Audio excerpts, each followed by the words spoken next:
Olá, gente, tudo bem? Eu trouxe hoje, no dia 25, esse conteúdo aqui, porque eu fui fazer a correção das atividades de vocês relacionadas ao texto de Felicidade Clandestina, de Clarice Lispector, e assim, eu vi uma certa dificuldade de compreender o que está sendo discutido ali, para além do que está escrito. Vamos pensar que quando a gente lê um texto, a gente tem coisas que estão implícitas e as explícitas. As explícitas é aquilo que está escrito. E as implícitas é o que está por trás das palavras que estão escritas, né? Aí a gente pode perceber pelo texto, olha só aí nesse parágrafo onde a menina, a personagem, que também é narradora, descreve a garota que ela chama de garota má, né? Ela era gorda, baixa, sardenta, de cabelos excessivamente crespos, meio arruivados. Tinha um busto enorme, enquanto nós todas ainda éramos achatadas. Como se não bastasse, enchia os dois bolsos da blusa de cima do busto com balas, mas possuía o que qualquer criança devoradora de histórias gostaria de ter: um pai dono de uma livraria. Então, observem aí que você não vê nenhuma característica boa nessa garota. A narradora, que é dona da verdade, a gente só vê o texto pelo olhar dela, a gente não tem outra opinião. É como Machado de Assis lá, quando ele escreveu Capitu e Bentinho lá em Dom Casmurro. Em algum momento você tem opinião de Capitu? Não. Você só vê o Bentinho falando e culpando a Capitu o tempo inteiro. Em nenhum momento ela tem direito à voz. Aí também não tem. A gente tem a descrição completa na voz dessa garota, que eu creio que seja tendenciosa pela forma como ela descreve a garota, e uma forma que eu particularmente, e eu e várias outras pessoas também, que eu já vi muita gente achar isso também, a gente considera isso aqui uma espécie de bullying. Porque, pensa, se ela descreve a menina dessa forma, você acha mesmo que, com a crueldade que muitas vezes os adolescentes e as crianças têm na cabeça de achar que podem falar o que quiserem, com quem quiserem, do jeito que quiserem, não estou dizendo que são todos, mas muitas vezes a gente vê isso muito, muito, muito em nossas escolas. Vocês já devem ter visto isso muitas vezes na escola. A gente tenta de alguma forma chegar e conversar, mas na maioria das vezes a gente vê as pessoas se juntando em grupinhos para zoar alguém que eles consideram diferente. Tem pessoas que se saem bem, mas outras acabam umas se defendem como pode. No caso dessa menina aí, ela se defendia porque ela tinha o pai que era dono de uma livraria e todo mundo queria ter livro e não podia. Então, na verdade, o que passa assim por esse texto é ter uma certa inveja mesmo dessa menina, não é?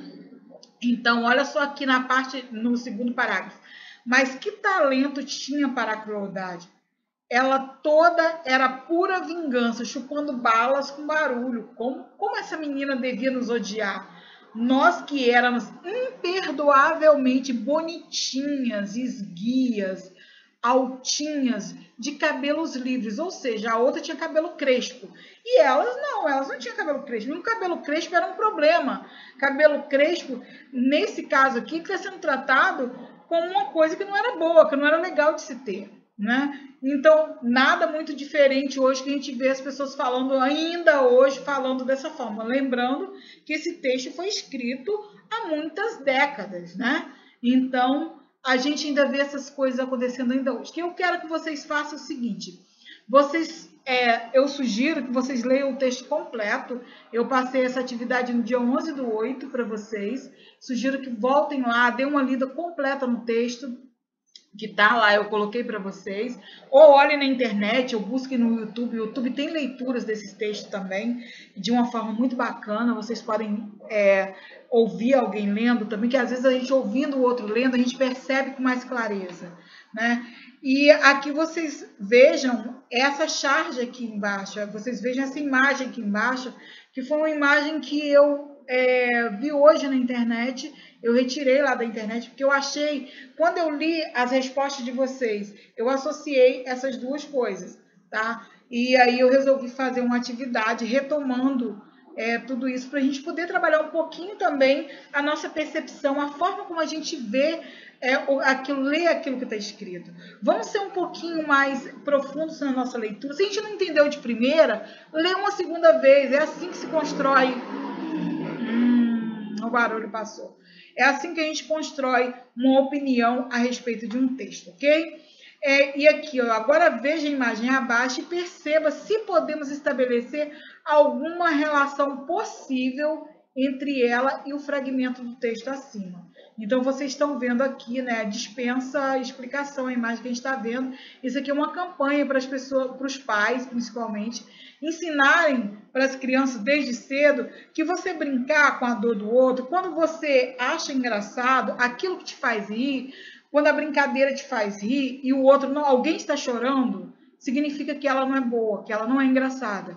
Quando alguém sai triste, eu estava brincando, tá, mas você estava brincando sozinho? O outro também estava brincando com você? Então a gente tem que levar isso em consideração. E aqui embaixo tem orientação do que vocês, do que é bullying, do que vocês podem, de algumas outras coisas aqui também, do que eu quero que vocês façam. E aqui eu deixei um espaço, vocês podem fazer no caderno de vocês, tá? Você vai refletir sobre esse assunto, vai escrever aí sobre a possível relação que esses dois textos aí, essa imagem e esse outro texto possuem. E pensa que isso era seu tema lá da dissertação do Enem. Eu não vou fazer Enem. Imagina que você vai fazer. Usa a cabeça aí, pode começar a imaginar isso. Então, pensa naquilo que a gente já falou e começa aí a se posicionar, a pensar aí em alguns argumentos, 2 no mínimo, que defendam o ponto de vista, seu ponto de vista. A gente já falou sobre argumentos aí nas últimas aulas e leva em conta aí o fato de que a garota má tinha uma coisa que era cobiçada pelas outras, né? Será que isso também não era muita inveja? Não estou dizendo que a garota era boazinha, não. Mas será que não era vingança também? Tipo, tá, você me sacaneia, então agora chegou a minha vez de ir às forras, né? Porque isso também existe muito. Então, a gente pode pensar, não existe uma fórmula para isso. Eu só quero que vocês olhem para esse texto de um novo olhar, porque ele é muito mais do que uma garota bonitinha, magra e esguia, sendo perversamente ludibriada pela garota gorda, sardenta e esquisita que tinha um pai que tinha livro, ok? Esse texto ele vai muito além do que isso, e é isso que eu quero que vocês percebam. Então, eu espero para ver aí os escritos de vocês. Não precisa ser uma redação completa. Botei muitas linhas aqui, mas vocês podem escrever no caderno de vocês. Gente, escrevam, leiam, releiam, leiam o que vocês escreveram, percebam, leiam de novo. A reescrita faz parte do processo e ela nos ajuda muito. Mas para que eu tenho que pensar em argumento? Meu amor, tudo você tem que argumentar. Se você quer ir numa festa e sua mãe fala não, observa quantos argumentos você vai ter para poder discutir com a tua mãe e falar por que você precisa ir nessa festa. Você sempre está argumentando o tempo todo. Então, use esse seu poder aí de argumentação para fazer o nosso trabalhinho aqui. Ok, queridos? Fiquem bem, cuidem-se e a gente vai se falando, tá?